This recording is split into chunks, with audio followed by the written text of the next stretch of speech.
The Dark Heart of Colonialism, the Belgian Project in the Congo. How did Belgium build its wealth through the violent exploitation of the Congo? And why are the scars of that history, racism, inequality, and the erasure of memory still present today, long after colonization supposedly ended? Today, you're coming with me to uncover a story that changed Africa and changed the world.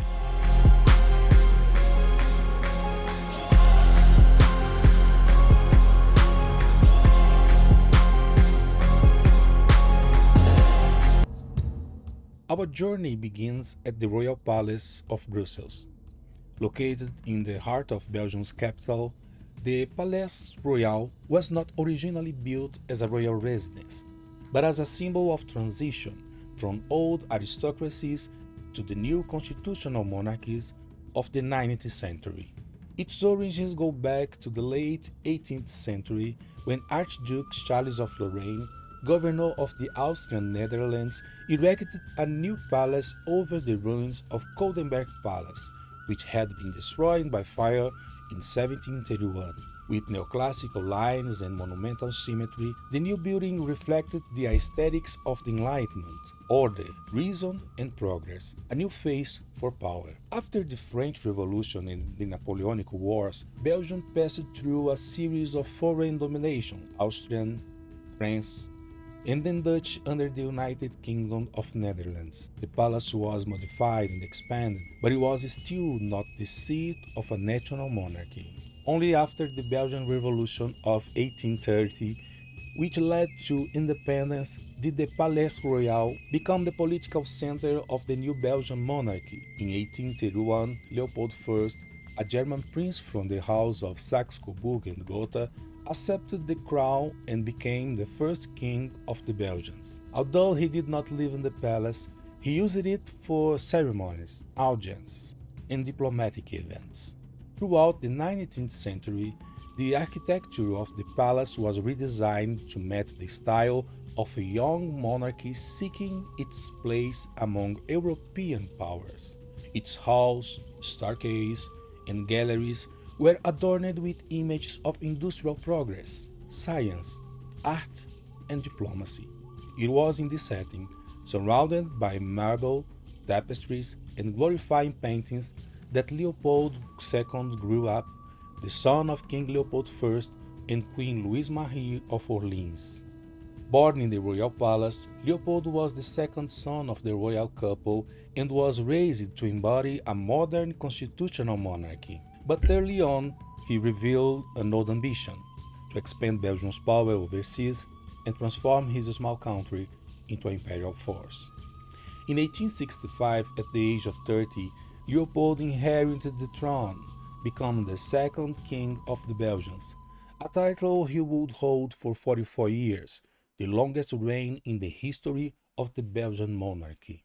Taking the throne of a country with no colonies, he began to cultivate a personal project of overseas expansions, driven by desire for international prestige, wealth, and geopolitical influence.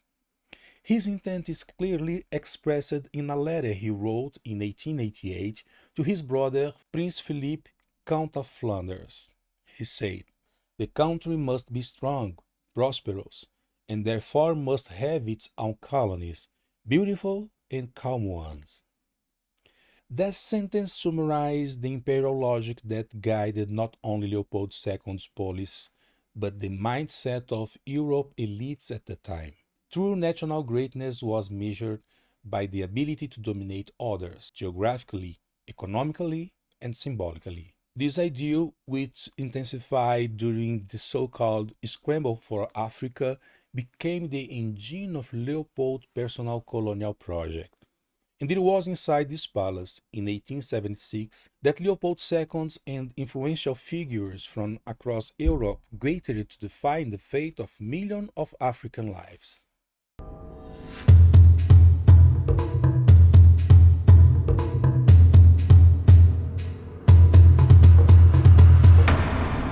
In September 1876, inside the royal palace in Brussels, King Leopold II convened an international conference. He brought together around 30 prominent men, explorers, geographers, military officers, and political representatives from Germany, Austria-Hungary, France, the UK, Italy, Russia, and Belgium. The meeting, presented as a humanitarian initiative, led to the creation of the International African Association, IAA. Officially, the IAA claimed to have three noble goals. First, to conduct scientific exploration of Africa's interior. Second, to establish trade routes. And to combat the trafficking of enslaved people. In practice, however, it was a smokescreen, a structure designed to give moral legitimacy to Leopold's personal colonial ambitions, allowing him to enter the imperial game under the guise of humanitarianism. The actual activities of the IAA were minimal. Its scientific posts were mostly facades, and its territorial presence in Africa was negligible. Leopold had already achieved what he wanted: a reputation as a sovereign driven by humanitarian ideals, detached from the imperialist agenda of larger European powers. This carefully crafted image opened diplomatic doors and enabled Leopold to claim vast regions of Central Africa, supposedly for the sake of civilizing and protecting. Between 1876 and 1884, Leopold II solidified his influence behind the scenes of European diplomacy. Meanwhile, he financed the territorial conquest of the Congo through mercenary soldiers and commercial agents led by Henry Morton Stanley. This territorial expansion, disguised as a scientific mission, laid the groundwork for what would become the Congo Free States, a political entity without precedents, not a colony of Belgium, but the personal property of the king, formally recognized by the European powers at the Berlin Conference in 1885. What was established in the Congo under direct rule of Leopold II was a colonial system of brutal economic exploitation upheld by coercion, terror, and mass murder. European demand for rubber and ivory was met through forced labor, the systematic destruction of local communities, and the imposition of production quotas which, if unmet, were punished with mutilations, summary executions, and kidnapping of women and children as hostages. The Belgian administrative apparatus institutionalized violence as a method of control, turning it into official state policy. It is estimated that between 8 and 10 million Africans died, directly or indirectly, during Leopold's rule in the Congo from 1885 to 1908. It was one of the most devastating colonial experiences in modern history, carried out under the complicity silence of European nations and with the support of transnational commercial interests. Public denunciation only came in the early 20th century, when activists such as E.D. Morel and Robert Casement broke the pact of silence and documented the systematic crimes committed in the name of the Belgian king. This is the context in which the International African Association must be understood, not as a failed philanthropic initiative, but as an imperial propaganda tool, deliberately created to disguise a campaign of plunder and extermination. The Brussels Conference was the first strategic move of a colonial machine disguised as civilization. The Berlin Conference, held 80 years later, completed the picture. It legalized the partition of Africa among European powers, consolidating spheres of influence based on occupation and force. Present at the table of partition were Britain, France, Germany, Portugal, Italy, Belgium, the Netherlands, Russia, Spain, and the United States, and other empires and minor states directly or indirectly involved in the colonial plunder. No African representative was invited. The distance between civilizing discourse and colonial practice had never been so stark. European rhetoric spoke of progress, science, and Christianity. The reality in the colonies was plunder, racism, and massacre. The case of the Congo under Leopold II clearly revealed the brutal logic of European imperial expansion. Violence dressed as virtue, plunder justified as mission, death masked as civilization.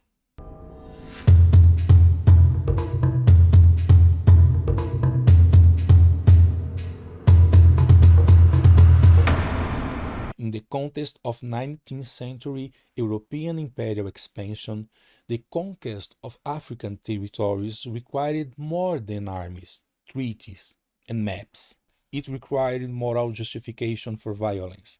It was necessary to convince Europe that plunder was civilization, that domination was progress. In this theater of illusions, propaganda and diplomacy became essential tools, and among the most skilled architects stood Emile Theodore Joseph Hubert Benning, or Joseph Benning. Born in Liège, Belgium, into a liberal family, Benning studied law and entered the Ministry of Foreign Affairs at a young age. He was a cultured diplomat, a humanist fluent in several languages, and well connected within the political and academic elites of the time. More than a bureaucrat, Benning was a strategist of imperial language, capable of transforming colonial ambitions into rhetoric acceptable to European elites. He was responsible for crafting the discourse that would support Leopold II's private colonial project in Central Africa, at a time when openly declaring economic interest in the Congo was politically dangerous. Benning provided what the king needed: a philanthropic, scientific, and morally elevated narrative that portrayed Belgium as neutral, altruistic, and committed to bringing civilization to African peoples. His role became decisive at the Brussels Geographical Conference, held in September 1876 at the Royal Palace. Convened by Leopold II under pretense of promoting scientific knowledge of Africa, the conference brought together explorers, geographers, philanthropists, and representatives from various European nations. Behind the scenes, it was Benning who drafted the official documents, including the final records of events, presenting it as a gesture of international cooperation of science and humanity, designed the foundational rhetoric of International African Association, a supposedly neutral entity that served as a strategic front for the occupation of the Congo, and facilitate diplomatic arrangements, securing international acceptance of the king's plan while minimizing suspicion regarding his true intentions. Although limited in practical outcomes, the conference became the symbolic and diplomatic starting point for what would become the Congo Free State, one of the most violent and brutal expressions of modern colonialism. To ensure international legitimacy for this project, Benning developed a sophisticated narrative, which he published soon after in the book Africa and the Brussels Geographical Conference. In the introduction to the book, he presented the meeting as a moral and scientific milestone. In mid-September 1876, an international conference was held at the Royal Palace of Brussels, under the president and at the initiative of the King of the Belgians, to address one of the greatest problems to have perplexed science and philanthropy in modern times. From the very beginning, the tone is grand and noble. European expansion is portrayed not as a political or economic ambition, but as a humanitarian ideal. According to Benning, however urgent the concern of the present moment may be, it was a grand and noble thought to set them aside for a moment and concentrate on a subject of general and fundamental interest to humanity. He then constructed the image of Africa as a blank, passive space, waiting for European intervention. This symbolic construction rests on three central pillars. First, Africa as a forgotten space.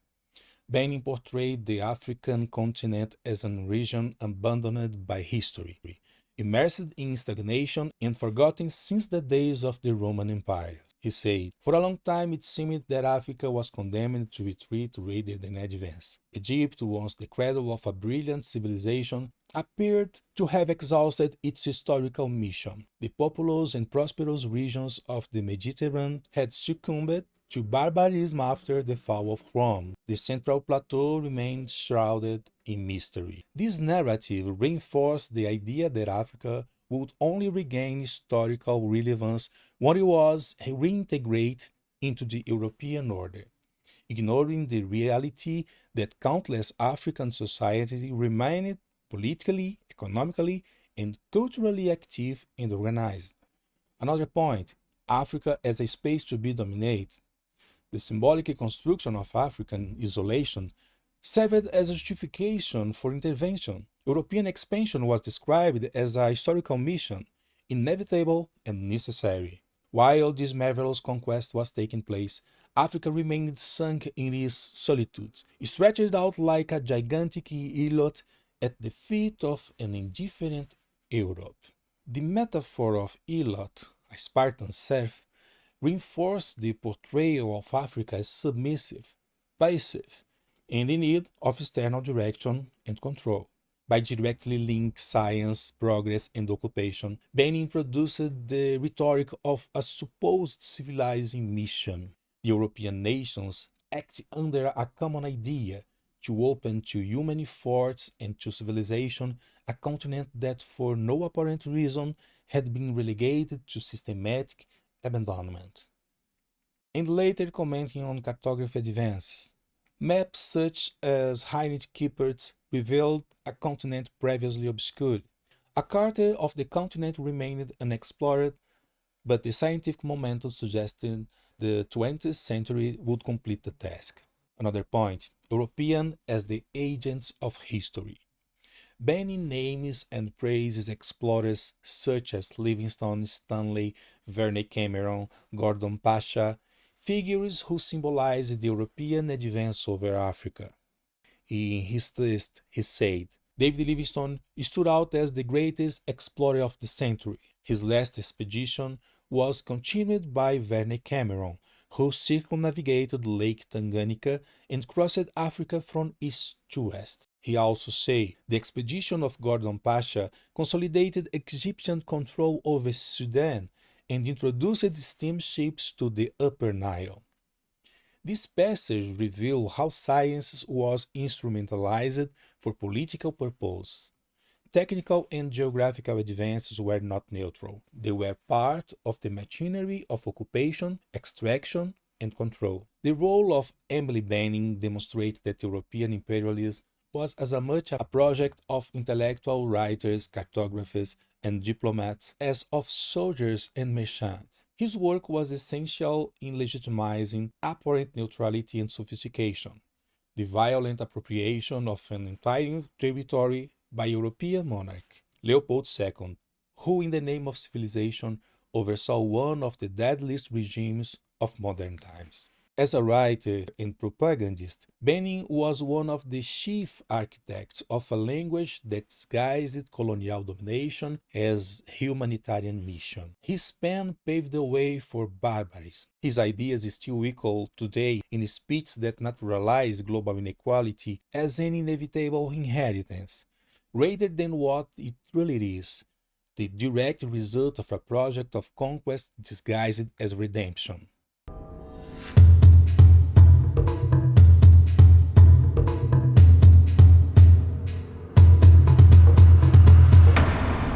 At the end of the 19th century, the official discourse of the Brussels Conference exalted figures such as David Livingstone, Verne Cameron, and Gordon Pasha as true heroes of science and humanity. Livingstone was celebrated as the greatest explorer of the century, Cameron for his daring east to west crossing of Africa, and Gordon for introducing his steamships to Upper Nile. What was left unsaid and what the imperial narrative sought to conceal was that these explorers paved the way for the brutal colonization that would follow. Their maps were not merely scientific records, they were instruments of military control, routes for trade, and tools for identifying research-rich areas to be exploited.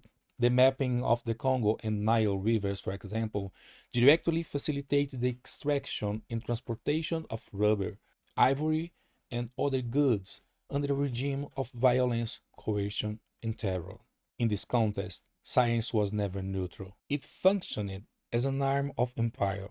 Geography and cartography became weapons of conquest. Explorers, too portrayed as altruistic pioneers, were in practice direct agents of colonialism. Emily Benning's discourse, more than a technical or scientific account, operated as a piece of colonial propaganda. It transformed the invasion of Africa into a civilizing mission, disguised systematic plunder as scientific exploration, and silenced any voice that dared to speak of African resistance.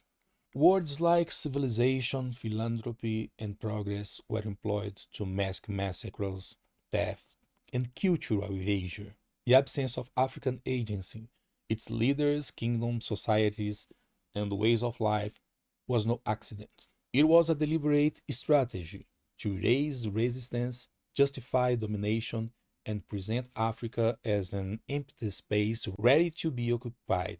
Bennin's writing was not merely descriptive. It was the construction of a narrative that legitimized decades of violence under the guise of European morality. It became the symbolic foundation of Leopold II's empire, one of the cruelest colonial regimes in modern history. And it clearly demonstrates how language, when combined with power, can become a devastating weapon on a continental scale.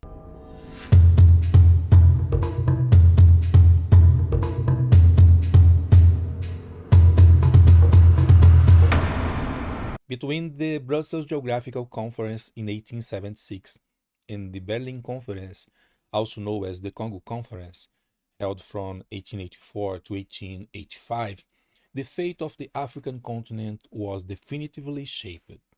This 8-year period was marked by diplomatic maneuvering, strategic expeditions, and an intense acceleration of European presence in Central Africa, especially through the personal project of King Leopold II of Belgium.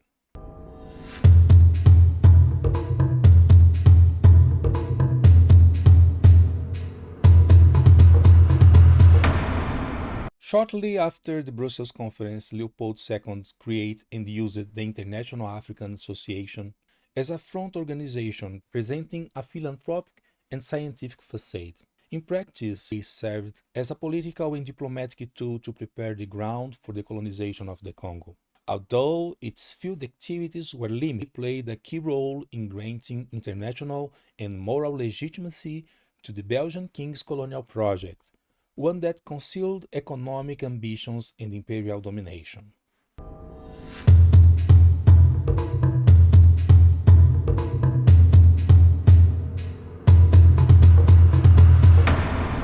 To turn his plan into reality, Leopold II hired journalist and explorer Henry Morton Stanley. Between 1879 and 1884, Stanley led a series of expeditions throughout the Congo regions, carrying out crucial actions that laid the foundations for Belgian control. During these missions, he established trading posts and fortified stations along the Congo River, securing key strategic points, signing agreements with local leaders, often forged or misleading, through which land and sovereignty were handed over to Belgium, and more, created the territorial and logistical base that would later become the Congo Free State. These expeditions were financed and organized by the Committee for the Study of the Upper Congo, a body created to continue, under a new identity, the goals of the IAA, always masking colonial ambitions behind neutral scientific and commercial language.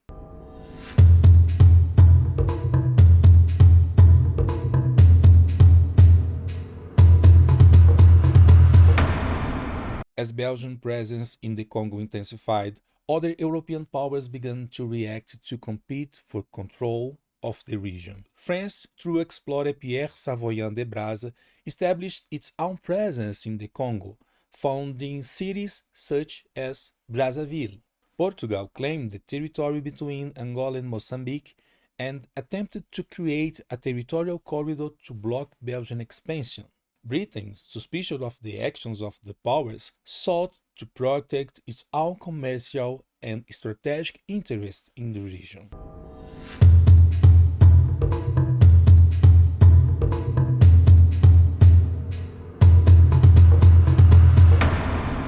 In 1882, Leopold II reorganized the original mission and transformed it into the Committee of Study of the Upper Congo. Although presented as an international institution, the committee was under full control of the Belgian king. Through this new structure, Leopold intensified his presence, consolidating the necessary infrastructure and signing unilateral agreements that ensured his control over the territory of the Congo.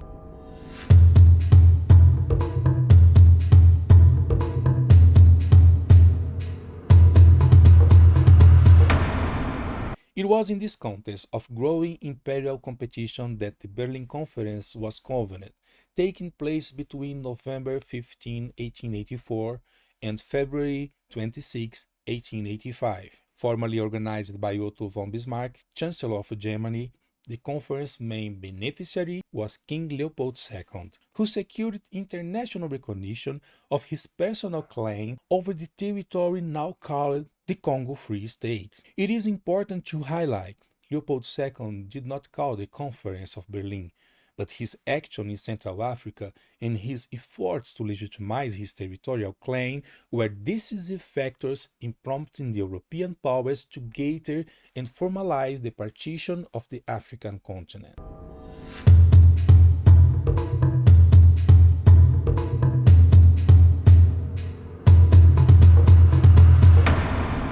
Look this date, August 12, 1879. Henry Morton Stanley's arrival in the Congo. Henry Morton Stanley, the explorer hired by Leopold II and the International Association of the Congo, officially arrived at the mouth of the Congo River in Boma. From that moment, concrete occupation efforts and territorial penetration into the interior began. What happened from 1879 onwards? Stanley established a network of trading and military posts along the Congo River, strategic locations for Belgian advance. He initiated negotiations, often coercive, of treaties with local leaders, documents typically written in French or English language that indigenous leaders did not fully understand. He founded the most emblematic Belgian colonial post, Leopoldville, in 1881, which would later become Kinshasa, the capital of the Democratic Republic of the Congo. Between 1879 and 1884, over 450 land cession treaties were signed and used by Leopold II as a legal evidence to claim sovereignty over vast regions of the Congo. Thus, Belgian occupation in the Congo effectively began on August 12 in 1879. With Stanley's arrival and the creation of territorial structures, years before the Berlin Conference, which would only ratify and legalize this appropriation.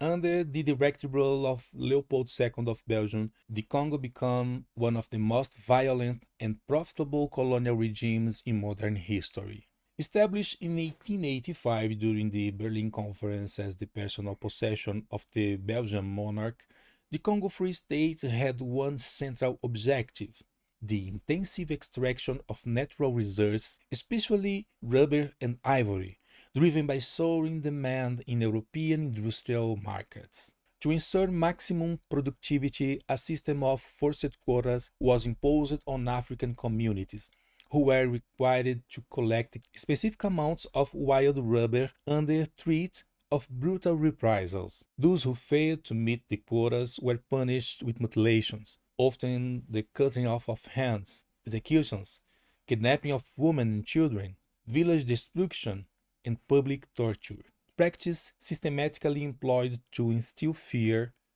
and submission. The Force Publique, a colonial army made up of African mercenaries under European command, was the military instrument of this oppression. Armed soldiers were instructed to bring severed hands as proof that ammunition had not been wasted. Historian Adam Hochschild estimates that between 8 and 10 million Congolese died as a direct or indirect result of the violence, starvation, and disease caused by this colonial system.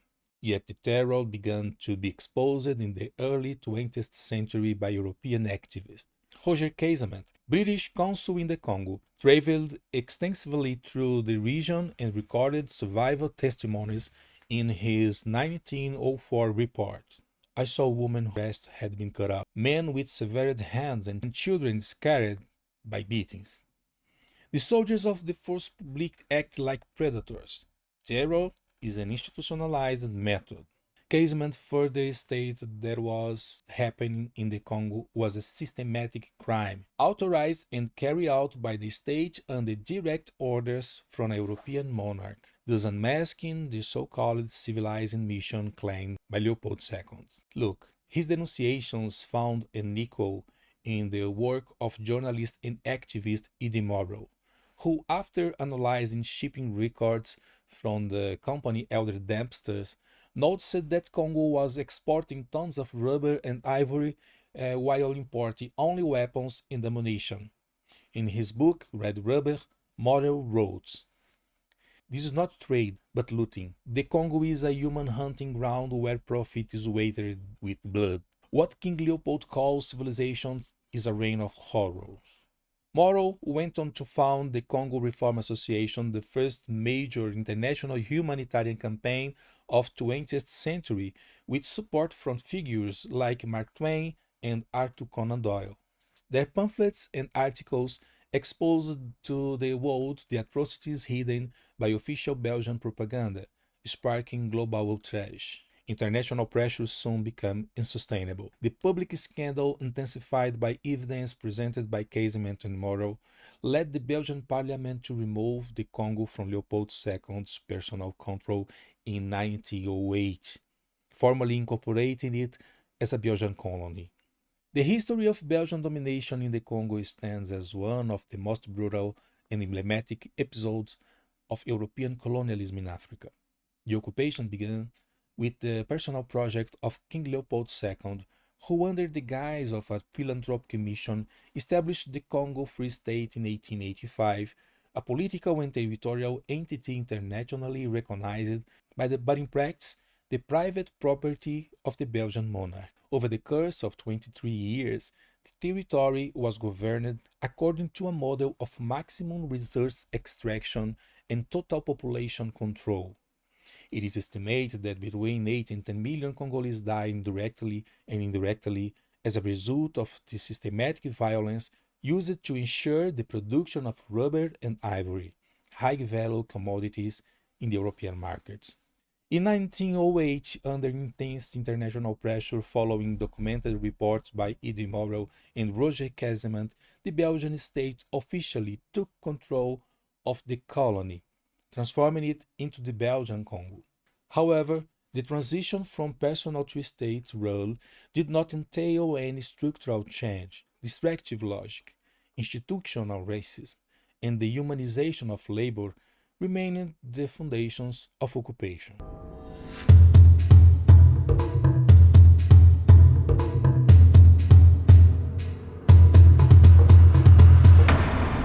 Between 1919 and 1930, European capital investment in the Congo increased by over 1 billion gold francs.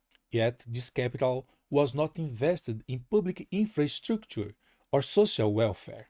On the contrary, historical financial records show that Congo state assets were systematically transferred to the private sector, mostly Belgian, reducing public assets from 16 billion gold francs in 1928 to just 5 million in 1930. Belgian colonization was structured around an extractive economic model dominated by European conglomerates like the Société Générale de Belgique, which at one point controlled half of all capital invested in the colony.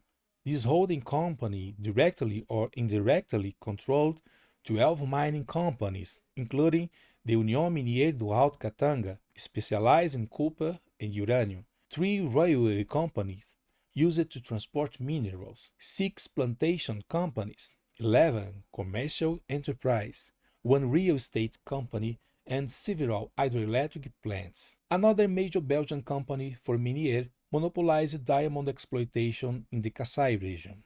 These conglomerates transformed the Congo into a mineral supply platform for Europe, with no local economic autonomy.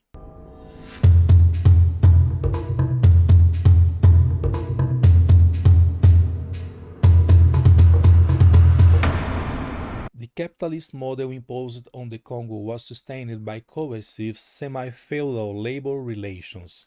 Congolese workers received mega wages with no access to retirement, insurance, vacation, or labor protection. Those who resisted forced labor were punished with mutilation, physical punishment, or imprisonment, direct legacies of Leopold II's reign. On the eve of the 1929 crash, there were 278 active industrial and commercial enterprises in the Congo, and over 6,600 foreign private business, reflecting the massive penetration of European capital. This structure solidified an economy exclusively focused on export, dismantling any possibility of autonomous internal development.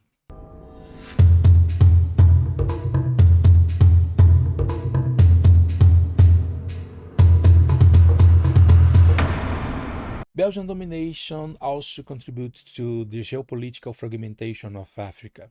The Berlin Conference, in which Leopold II played a central role, drew Africa's colonial borders without any regard for the ethnic, linguistic, or cultural realities of African people.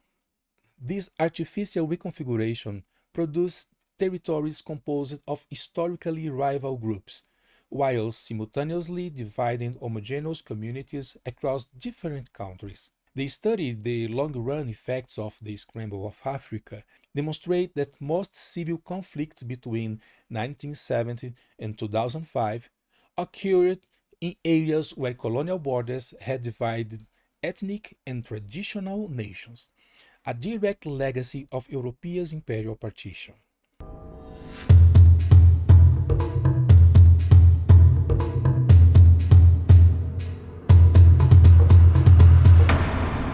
After Second World War, Europe was widely benefited by the Marshall Plan, which allocated about $18 billion for reconstruction. Africa, despite having provided natural resources and soldiers for the Europeans' war effort, received no comparable reparations.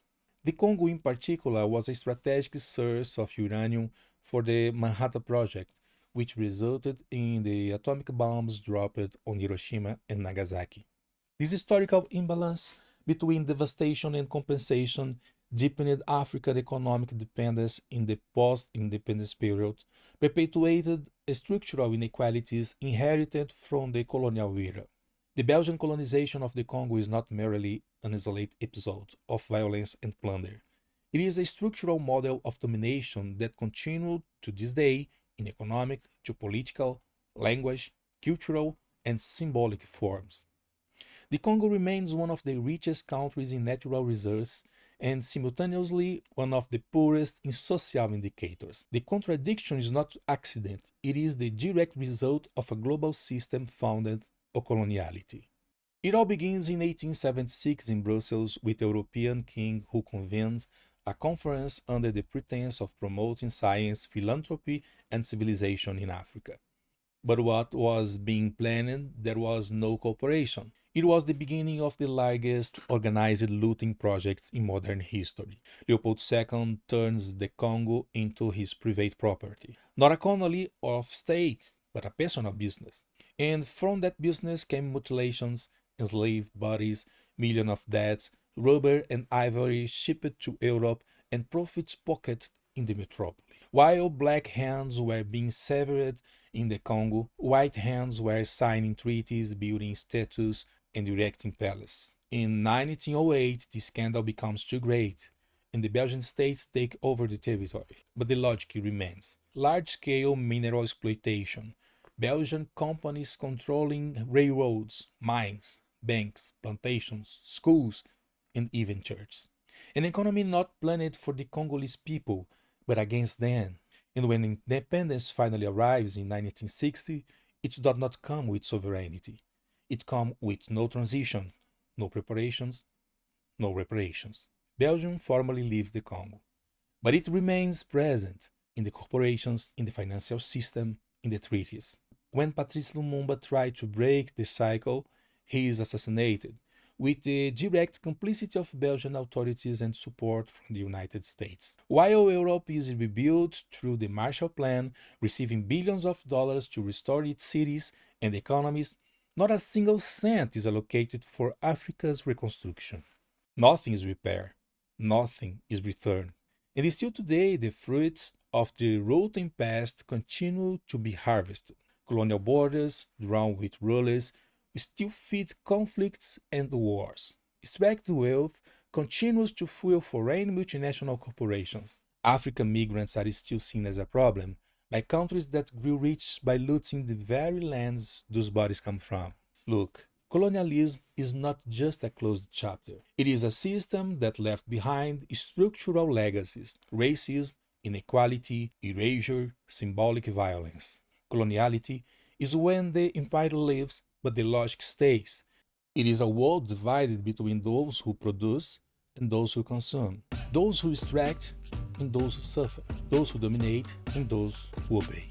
Decoloniality, then, is not just a discourse, it is a project of justice. It is the recognition that this story must be told by other voices, in other languages, and with other values. It is the struggle for real reparations, memory, resource, dignity, and voice. This class is not about the past, it is about a present built on silence, and the urgency of breaking it, because without truth, there is no justice, and without justice, there is no peace. E você, o que achou desta história de hoje? Deixe nos comentários, terei o maior prazer em ler. E não se esqueça, tudo tem história, tudo é história, os povos africanos têm muita história. E eu vim contar aqui um pouco para você.